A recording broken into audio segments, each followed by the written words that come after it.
My parents told everyone I was a failure and embarrassment. Then I bought a house they couldn't afford. Now they're telling people they raised me right? I remember the sound of disappointment more vividly than I remember lullabies. It wasn't always yelling. No, that would have been easier. Yelling you can dodge, fight back against, shout over. But silence. The thick and sticky kind that crawls through a dinner table and wraps around your throat like a velvet noose. That's what I grew up with. Silence that said more than words ever could. Silence that told me I was less, not enough. A misstep in the otherwise perfect performance of their suburban lives. My parents, Diane and Thomas, were the kind of people who lived for perception, always smiling wide at church, clapping too enthusiastically at the neighbors' BBQs, floating through life with practiced laughter and a rehearsed story about our family. A story I never quite fit into. I was the glitch in their design, the cracked tile in the kitchen floor they kept meaning to replace, where my older sister was the overachieving doctor with the polished fiancé, and my younger brother was the golden boy with a football scholarship and a winning smile. I was the... what did they call it once? Oh, yes. The experimental child. It wasn't that I failed, not in the traditional sense. I didn't get arrested or addicted or expelled. I didn't set anything on fire, not even metaphorically. But I made the fatal mistake of not conforming. I majored in digital design. Not engineering, not law, not medicine. No, I chose a field that didn't come with a prestigious title or a clear salary range. I freelanced, I coded, I built small things that didn't impress them, things they didn't understand. And because they couldn't quantify my success, they dismissed it entirely. "You'll never make a real living out of this," my mother said once, not even looking up from her iPad where she scrolled through endless images of staged family vacations. "I just don't understand what you do," my father added, as if the confusion was my fault. That became their refrain. At dinner parties, at family reunions, on Christmas cards where my name was conveniently cropped out or written in tiny, apologetic font beneath my siblings' accolades. I was the footnote to their story, the unspoken flaw. When relatives asked about me, I became the subject of dismissive laughs and quiet headshakes. "Oh, you know them. Still figuring things out," they'd say, while sipping from glasses of green tea they didn't earn, in houses they barely managed to keep. But what they didn't see, what none of them saw, was the grind. The slow, stubborn building of something real, something mine. I lived lean. I lived below the radar. While they mocked, I learned. While they boasted about retirement plans they couldn't fund, I quietly invested. They threw parties to impress people who didn't care about them, while I worked overtime to buy my future one sleepless night at a time. I designed for clients overseas, optimized websites at 2 a.m, debugged code until my eyes burned, took contracts that paid in stress and solitude. I skipped vacations, skipped dinners out, skipped birthdays if it meant saving just a little more. It wasn't glamorous. It wasn't Instagram-worthy, but it was real, tangible, mine. And then I bought the house. Not a starter home, not a fixer-upper. No, I went for the house that sat smugly at the end of Willowbend Lane. The house with stone arches and high-beamed ceilings, a garden framed by wrought iron fencing, and a long looping driveway that whispered the kind of success my parents could never touch. I walked in with a full down payment and closed the deal without a co-signer, without calling home for approval. I bought it quietly, deliberately, like someone sliding a knife between ribs. Precise, silent, devastating. When I invited them to see it, their mouths moved, but the words didn't come out right away. My mother, in her usual ivory cardigan and over-applied perfume, stepped through the foyer and paused like she'd entered a foreign world. "You bought this?" she asked, fingers trailing the edge of the mahogany staircase. "I did," I said, careful to keep my voice neutral, almost bored. "But how?" my father muttered, his gaze bouncing from the chandelier to the open-plan kitchen to the sunken living room like a man trying to calculate how many lies he'd told himself. "This place must have cost..." It did. I didn't give them numbers. Let them stew in the mystery. Let them taste the power of not knowing. They didn't congratulate me. Not that day. My mother clicked her tongue. My father cleared his throat. And the conversation shifted awkwardly to traffic, to landscaping, to anything that didn't involve acknowledging what had just happened. But I saw it. The subtle change in their eyes. The recalibration. the way they began to rewrite the story in their heads. The narrative was no longer tenable. The failure had become undeniable success, and that meant they had to reposition themselves accordingly. The shift was gradual at first. A few days later, my aunt called me unexpectedly. "Your mom showed me photos of your place. Goodness, it's stunning. She said she always knew you had it in you." I blinked, holding the phone in silence. "She did, huh?" "Oh, yes. Said you were just, unconventional, creative, like your grandfather, always thinking differently. And just like that, I became an inherited talent, a late bloomer, a misunderstood genius, raised with tough love and high expectations." The Facebook posts followed, pictures of them standing in front of my house like tourists posing with a landmark. So proud of our brilliant child. Hard work always pays off. Hard work. As if they'd contributed a single ounce of sweat to any of it.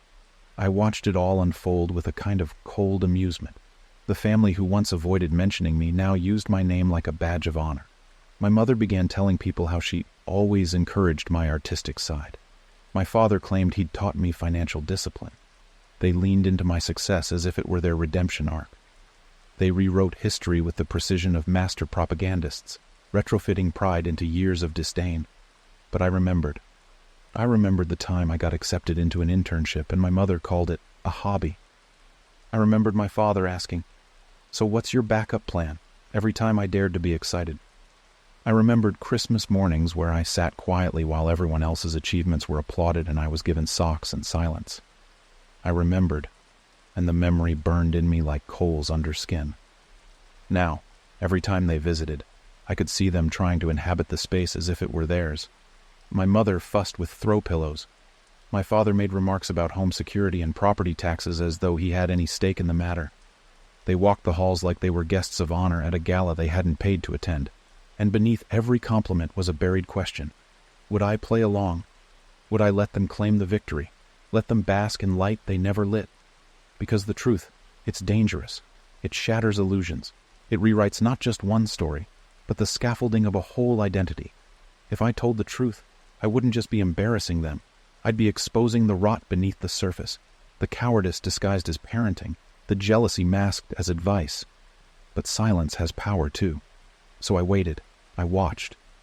I kept my truth close, like a blade behind the back, not yet unsheathed, but honed, gleaming. And as the family gatherings resumed, and my name was said with forced smiles and shallow pride, I realized something else. This wasn't just about vindication. It was about legacy, about reclaiming the narrative they tried to erase. Because I wasn't the failure. I was the proof that they were wrong. And now, the question wasn't whether they could lie. It was whether I would let them. If chapter 1 of this twisted, carefully rebranded family fable was the day they stepped through my front door and realized the narrative had shifted, then chapter 2 began when they started acting like they belonged here. Not just in the house. No, that could be excused as pride, however misplaced. But in the origin story, they didn't just visit. They inserted themselves. They started telling people that this house, these walls, this life of mine, was the result of their long nights and sacrifices, the fruit of their unwavering belief in me, the gall of it, the sheer audacity. I stood in the kitchen one evening, fingers curled around a mug of coffee that had long since gone cold, listening to my father on the phone in the living room. He was talking to someone from the extended family, Uncle Jerome or maybe Aunt Lorraine. His voice carried that performative edge he always wore when speaking to someone he felt superior to. "Oh, yeah," he was saying, with that smug chuckle that had once made my skin crawl at the dinner table. "We always told them, do what you love, and the money will come. Took a while, sure, but look now. We just visited the other day. Gorgeous place. High ceilings, modern design, real top-shelf finishes. You know how we raised them. Always independent. We didn't coddle like some parents do." I walked back into the hallway, still unseen, listening to him talk about my sacrifices like they were his strategies.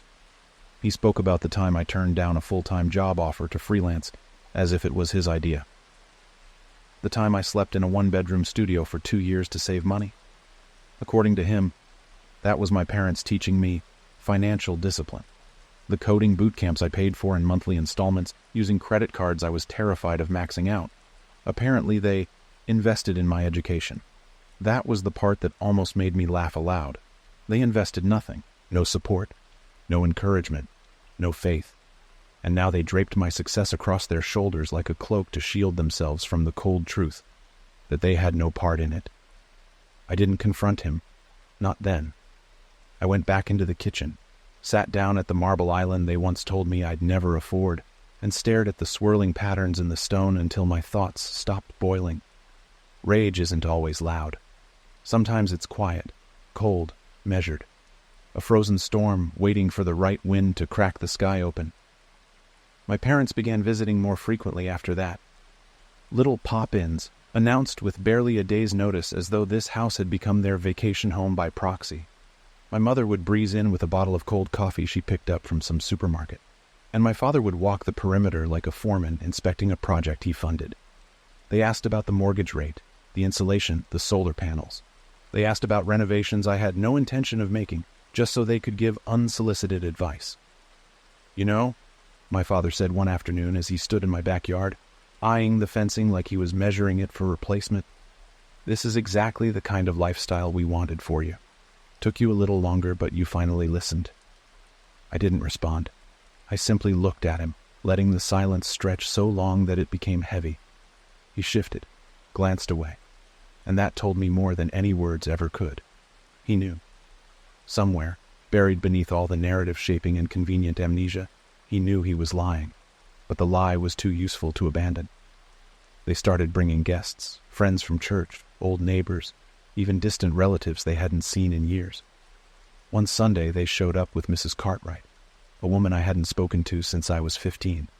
She clutched a handbag like it was armor and wandered my living room with open admiration. "This is yours?" she asked me, mouth pinched but clearly impressed. "Your mother told me you were doing well, but I didn't realize this well." "Yeah," I said, keeping my voice flat. "I built up a good client base over the last few years. Design and back-end development." Mrs. Cartwright blinked like I'd spoken a different language. She turned to my mother. "Always knew you raised them right, Diane. So creative, always thinking ahead." My mother smiled, that tight, polite smile she wore when she was hiding something unsavory beneath layers of perfume and pearls. "We never stopped believing in them," she said, "even when it looked rough. You know how it is with creative types, late bloomers, but we supported their choices." The way she said supported made me want to drag every memory into the room and lay it at her feet. The slammed doors, the sideways glances, the years of being the punchline to their anecdotes. "Do you remember, Mom, when I told you about my first freelance gig and you rolled your eyes and said, 'That's not a real job'? Do you remember, Dad, when you said, 'Nobody's going to pay for whatever it is you do behind that screen'? But I didn't say any of that." I smiled, a different kind of smile, one that stretched too wide and showed too many teeth, the kind of smile that says, "I see you. I see everything you're trying to do." After they left, I sat in the living room, staring at the empty space where their voices had echoed just moments before. It felt like they'd touched everything, left fingerprints on the furniture, smudged the glass of my solitude. They didn't live here, but somehow they were occupying it, colonizing my success. Every visit felt like a theft, and the worst part was, they thought I needed it. They thought I wanted their approval now that I'd made it, like their validation was some long-lost prize I'd finally earned. But I didn't want their praise. I wanted an apology, and I knew I'd never get one.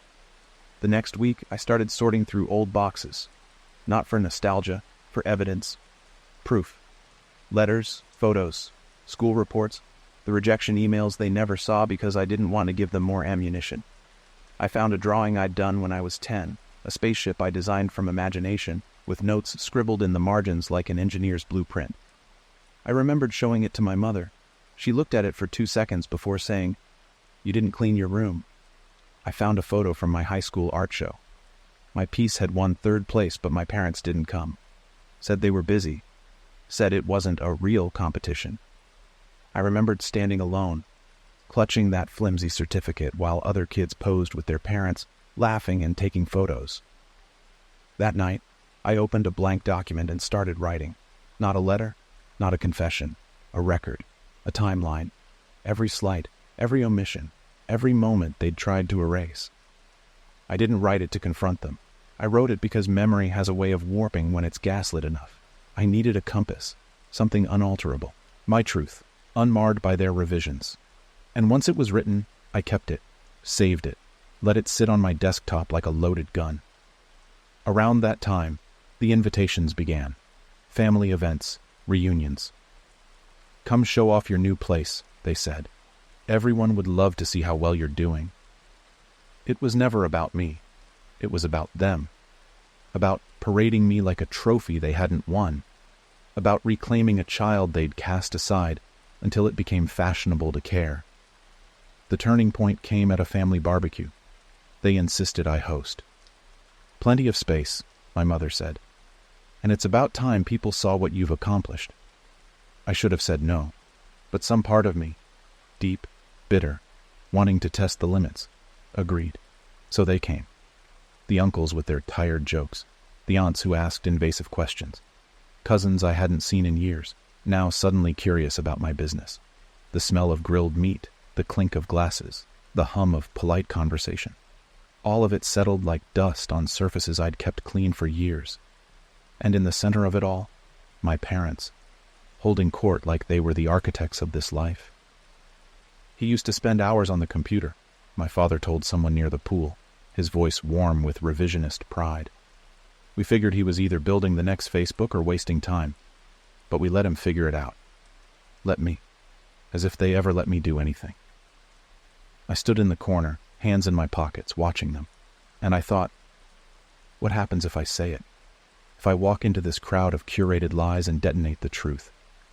What happens if I tell them, loudly and without flinching, that these people they admire had called me worthless for years, that they dismissed every dream until it turned to money? I imagined the silence, the sharp inhales, the shame they'd try to redirect. But I didn't say it, not yet, because the most dangerous truths aren't the ones shouted in rage. They're the ones whispered at the right moment, into the right ear, when the mask is at its weakest. And my parents, they had no idea how close I was to breaking their illusion. Not to hurt them, but to free myself. Because pretending costs something, and I'd paid enough. The question was no longer whether I'd speak. It was when. And what pieces of them would survive the story I'd waited a lifetime to tell. The week after the family barbecue, my phone began ringing with unusual regularity. Cousins, uncles, extended relatives I hadn't spoken to since I was a teenager were suddenly eager to reconnect. It was all the same tone. False warmth layered over curiosity, the kind of feigned interest that carries the stench of gossip. They weren't calling to see me. They were calling to see if the performance would continue, to find out if the miracle child their parents had told them about was real, if the myths Diane and Thomas had spun held weight when confronted with the living, breathing target of their former ridicule. I ignored most of the calls, let them sit unanswered in the digital ether, where they belonged. But one message caught my attention. Voicemail from Aunt June. She was one of the few in the family who had never gone out of her way to shame me, which, by our family's standards, qualified as affection. Her voice crackled with restrained urgency. I just wanted to say, I saw what happened at the barbecue, the way they talked about you. It was like watching actors recite a script they didn't write. I'm proud of you, sweetheart. Not because of the house, though it's beautiful, but because I know how they used to talk. I remember. You're not crazy, and you don't owe them anything. Anyway, if you ever want to talk, I'm here. That voicemail stayed on my phone, undeleted, untouched, replayed more times than I would admit. Because no matter how much I told myself I didn't need validation from this family, no matter how much armor I wore, there was a crack deep in the foundation, a soft place still bruised from all the years of being treated like a family embarrassment. And hearing someone, anyone, acknowledge it aloud without excuses or euphemisms settled something inside me. Not healed, not erased, just settled. But my parents weren't done. After the barbecue, their visits grew more frequent, weekly at first, then twice a week, then with barely a day's warning. They began to treat my home like an annex of their own, as if by proximity and repeated appearances they could claim ownership of what they never nurtured. I watched it happen the way one watches a slow leak beneath floorboards, knowing that rot would follow, that eventually something had to give. One Thursday afternoon, I came home from a client meeting to find them already inside. I hadn't given them a key. I hadn't told them I'd be out. And yet there they were. My father adjusting the settings on the thermostat like he paid the utilities, my mother rearranging my bookshelf. I stood in the entryway for a full 10 seconds before speaking, letting them notice me on their own time. When they did, there was no apology in their faces, only assumption. That word again, entitlement, dressed up in parental concern. "You left the back door unlocked," my father said without looking up. "Anyone could have gotten in." "Anyone did," I replied, keeping my voice level. He missed the barb, or ignored it. My mother, however, turned around with a pinched expression that was equal parts annoyance and nervous charm. "We were just passing through town," she said. "Thought we'd stop in, say hello. I brought some of your grandmother's old dishes. They'll look nice in the cabinet. I didn't ask for dishes." "You don't have to ask. Family doesn't keep score like that." I almost laughed. The irony of her saying those words.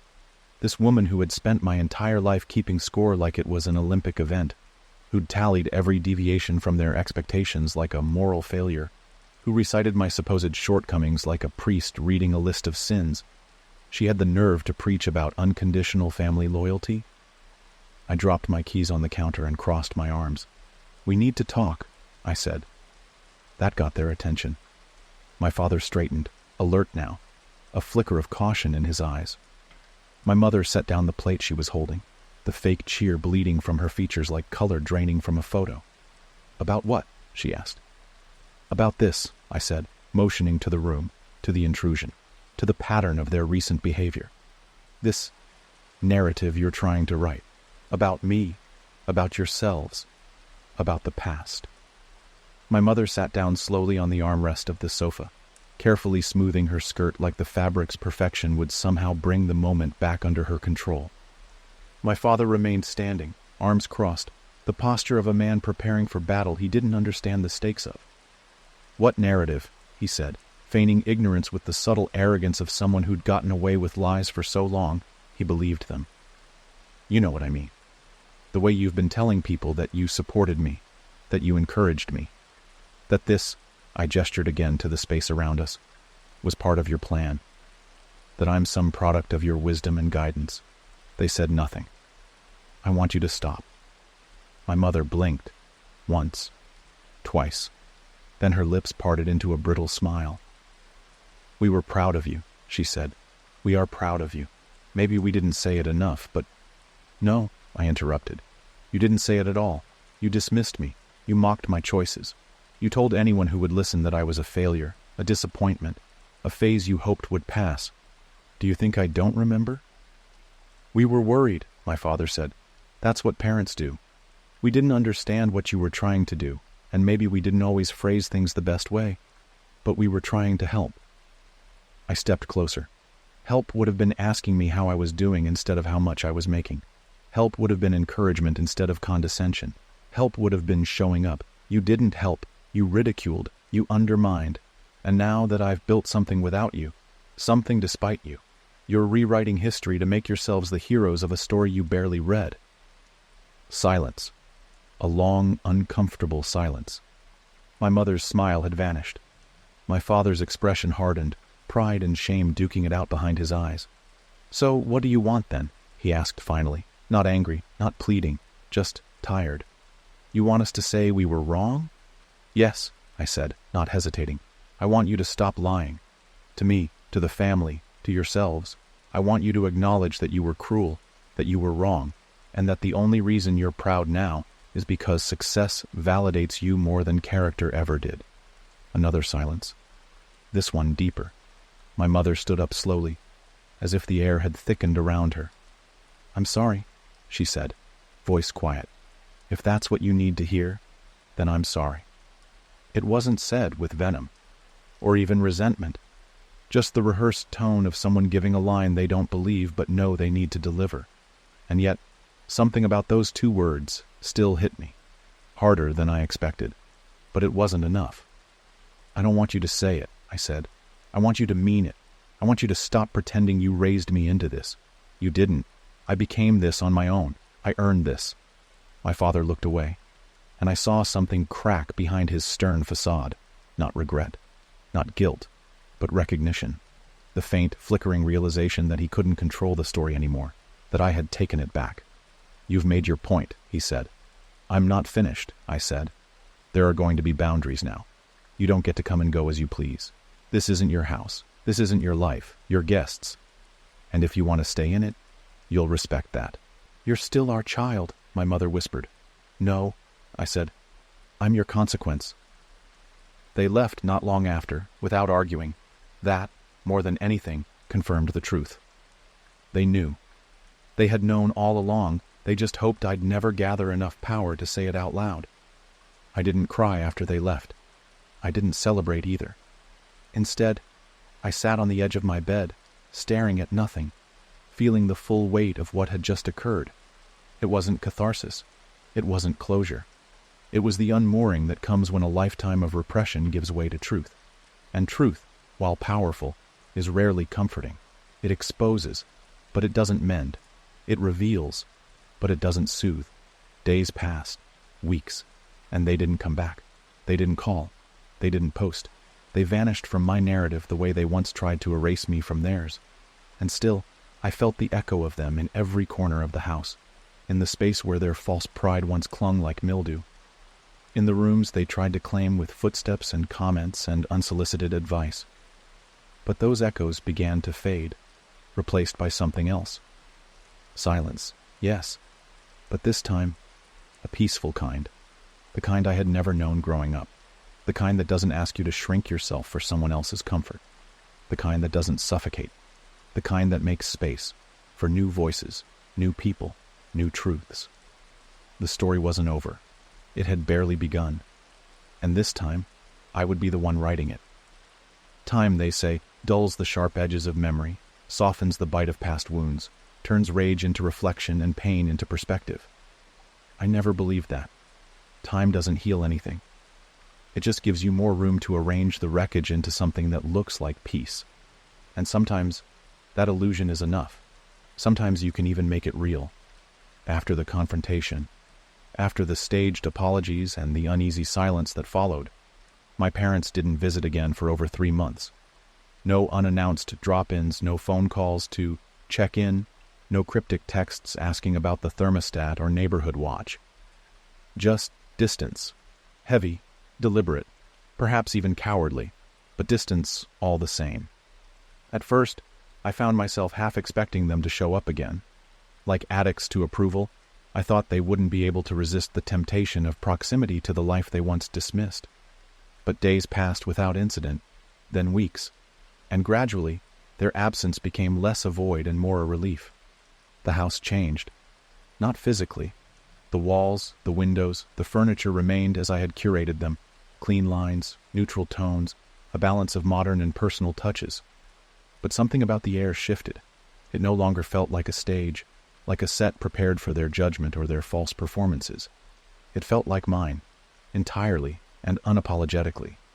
I leaned into that solitude. I made changes, not to impress, not to defend, but simply to breathe. I turned the guest room into a studio, stripped it of the neat sheets and decorative pillows my mother had once praised, and filled it instead with the clutter of creation. Sketchbooks, dual monitors, an ergonomic chair, a soundproofing panel I didn't really need but liked the texture of. It was messy, vibrant, alive. I stopped answering family calls. The cousins who had found me fascinating after the barbecue faded back into their corners once they realized I wasn't interested in being a trophy or an object of curiosity. Aunt June remained, though. Occasionally we'd meet for coffee or talk late at night when the weight of legacy pressed too hard on my chest. She never asked for more than I was willing to give. She just listened. And that was enough. But peace, like all good things, is not immune to the pull of unfinished business. It came in the form of an envelope, cream-colored, thick, no return address, but I recognized the handwriting instantly. My mother's. It arrived on a Wednesday, as most inconvenient things do. I debated throwing it out unopened. I stood at the kitchen counter with it in my hand, the same way I'd once held rejection letters, wondering if I had the strength to read something I hadn't asked for. But curiosity, that stubborn relic of survival, nudged my fingers open. Inside was a letter. Not typed, not neat. The handwriting was careful but rushed in places, like she had started with composure and lost it halfway through. She wrote of memories, not the ones they had weaponized. The ballet recitals I never danced in, the report cards they pretended to be proud of, but smaller ones. Nights she watched me through the crack of my door while I worked on drawings under my desk lamp. Mornings she overheard my side of awkward phone calls with early clients. A time she opened my laptop once, not to snoop, but out of curiosity, and saw a spreadsheet so detailed it scared her.